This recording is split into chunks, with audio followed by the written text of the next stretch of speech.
Dans cette vidéo, on va voir le contenu de cette première mini-extension Mythologie, les nouvelles créatures, leurs nouveaux sorts, des conseils pour les nouvelles tactiques qu'elles permettent et le système de collection pour ces mini-extensions. Chaque paquet contient 14 cartes, 8 parchemins créatures, 5 quêtes de jeu et une carte de règles. Sur ces 8 parchemins créatures, on a un Kalaken et un Shenkaa, 2 Kérus, 2 Inolin et 2 Fupei. Les aides de jeu expliquent les nouveaux sorts. Au dos des aides, vous retrouverez aussi un nouveau tableau des familles, et les petites modifications et ajouts de règles pour cette extension sont donc expliqués sur la dernière carte. Donc concrètement, qu'est-ce que cette extension apporte à vos parties? Tout d'abord, ces nouvelles créatures sont tellement puissantes que les utiliser ne va pas impressionner le maître parchemancien. Pour lui, la facilité n'est pas à récompenser, donc déjà, elles vous feront perdre des points. Elles sont aussi tellement puissantes que même enfermées dans un parchemin, il est difficile de les contenir, et c'est pourquoi vous ne pouvez pas en récupérer plus d'une par tour, et qu'à la fin de votre tour, vous devrez jouer tout parchemin mythologique se trouvant dans votre main. Plutôt pratique pour jouer plus d'un parchemin par tour, et pourtant, toute la tactique des nouveaux sorts va vous demander une bonne anticipation avant de vous ruer dessus. De plus, leur dos est différent des autres parchemins, une information importante mais qu'il faudra savoir utiliser à bon escient. 4 des nouvelles créatures disposent justement d'un nouveau sort unique qui peut changer le cours de la partie. Seul Kérus le Cerbère n'a pas de nouveau sort, mais il dispose de 3 morsures pour un jeu plus agressif, et si besoin vous pouvez donc défausser une carte à 3 joueurs différents ou 3 cartes à un seul joueur, idéal pour rééquilibrer la partie entre tous les joueurs ou pour couper l'herbe sous le pied d'un magicien trop confiant. Les Phénix, les 2 Inolin vont permettre de se refaire une main complète avec le nouveau sort Résurrection et le Karma, en plus d'handicaper le prochain magicien avec la cécité. De son côté, le Kraken Kalaken apporte une mécanique inédite avec l'annihilation pure et simple d'une transformation adverse. Donc si vous voulez jouer des parchemins rapportant beaucoup de points sans qu'ils soient annihilés, il vous faudra attendre que Kalaken se soit déchaîné sur un autre magicien. De plus, ses immenses tentacules lui permettent de sonder les profondeurs avec 2 sorts puissance. Dans la même idée de contrer les parchemins les plus puissants, le seul et l'unique Shenkaa vous permet d'échanger l'une de vos autres transformations avec une transformation adverse grâce à son hallucination, sans compter sa confusion et son hypnose qui vont rendre fou le prochain joueur. Tout comme Kalaken, il vous faudra attendre que ce reptile soit passé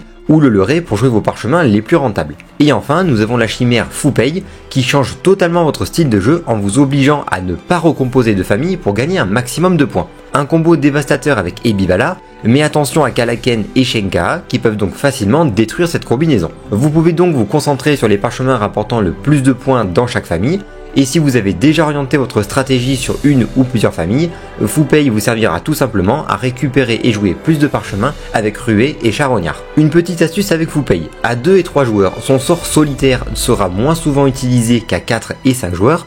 Il servira donc plus souvent de défausse ou uniquement pour jouer Ruée et Charognard, mais à 4 et 5 joueurs, il pourra même rapporter plus de points que les combinaisons des familles.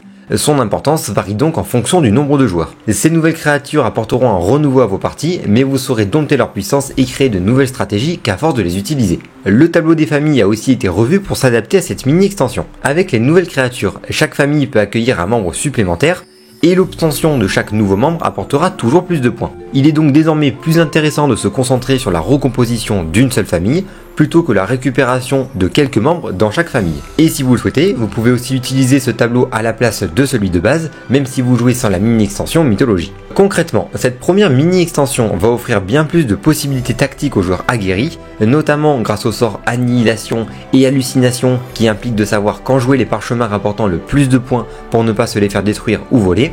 Avec ces nouveaux sorts, même les transformations déjà jouées ne sont plus en sécurité. Il ne sera plus possible de jouer simplement les plus puissantes créatures quand on les récupère, tant que Kalaken et Shenkaa ne seront pas joués, mais pourtant, à un moment, il faudra bien un leurre, un sacrifice ou une fin de partie proche pour forcer la mise en jeu de ces créatures. Ce sera donc un jeu de déduction, de bluff et de tactique qui va se mettre en place entre les joueurs, et de nouvelles combinaisons dévastatrices à trouver pour retourner la situation à votre avantage. Mais l'idée de cette mini-extension n'est pas de complexifier la partie, les sorts Résurrection et Solitaire de Inolin et Fupei vont aussi permettre aux joueurs moins à l'aise de rester dans la course et de perturber facilement le jeu des autres joueurs. Sans compter le dos des cartes de cette mini-extension qui est d'une couleur différente, qu'il faudra donc considérer lorsque vous récupérez des parchemins. Et enfin, Parchemancien étant aussi très apprécié pour ses illustrations et effets sur ses cartes, nous avons voulu proposer un aspect collection plus poussé. Dans la version de base de cette mini extension, les cartes n'ont pas d'effet particulier, nous préférons laisser le choix aux joueurs la possibilité d'embellir leur carte préférée. Lors de la commande, vous pouvez transformer 2, 4 ou 8 cartes aléatoires en cartes collector. Par exemple, si vous êtes fan d'Inoline, vous pouvez commander la mini extension avec 2 cartes collector aléatoires pour espérer tomber sur 2 Inolines. Et si vous ne tombez pas dessus, pas d'inquiétude, le but de ce système de collection, c'est d'encourager les échanges entre les joueurs.